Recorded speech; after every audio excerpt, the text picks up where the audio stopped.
Somewhere right now, a teenager is standing in a garage, flashlight between his teeth, prying open the bottom plastic deck of a $200 electric scooter. He's looking for a specific wire, one that a video promised will unlock an extra 5 miles per hour if he cuts it. Millions of people have watched these tutorials online. Thousands have taken wire cutters to their budget commuter scooters, hoping to bypass the factory speed cap. On modern budget scooters, that mythical speed-limiting wire does not physically exist.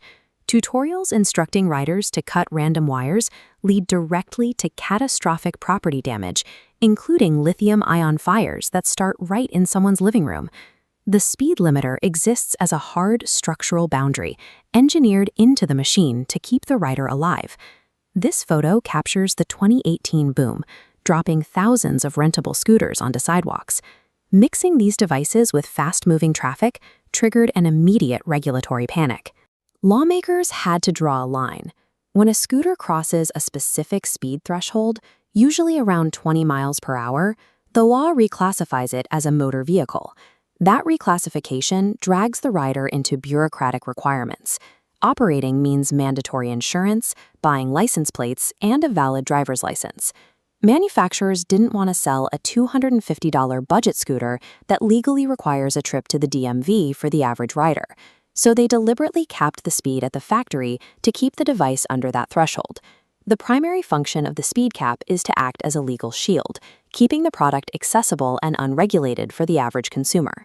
Internal engineering dictates the second half of the story. The true gatekeeper of your speed is a small computer called the battery management system. This digital schematic shows how modern scooters handle speed. The limit is a digital parameter in the BMS firmware, grouped with battery health metrics. The BMS tracks voltages and temperature to prevent overcharging. Deleting the speed limit deletes these fire prevention protocols right along with it. Manufacturers constantly patch firmware loopholes to prevent this. Attempting to force a custom update past these blocks usually bricks the scooter, rendering the motor useless. Genuine performance upgrades require hardware changes, like swapping a high-output controller or adding a second battery. By the time you source those components and tools, you have spent more than the cost of simply buying a faster scooter. There is no clean way to separate the speed limiter from the safety system. Attacking the software breaks the machine's ability to protect itself. A budget scooter's stopping power is engineered precisely around its top speed.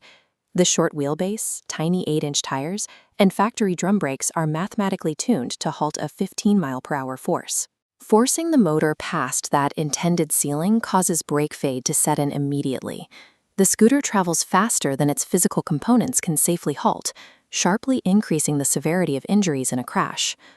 Tampering with the BMS also invites the risk of thermal runaway, a violent, uncontrolled chemical chain reaction that occurs when an individual cell overheats. This recovered battery pack shows the aftermath of that reaction. Bypassing the firmware turns a benign commuter tool into an explosive hazard sitting in your hallway. Riders also face a hidden legal trap. Crashing a modified high-speed scooter on a public bike path forces the rider to assume full liability for operating an unregistered, uninsured motor vehicle. These limits define the physical and thermal boundaries of the machine. Pursuing higher speeds requires moving to a vehicle engineered from the ground up for that velocity.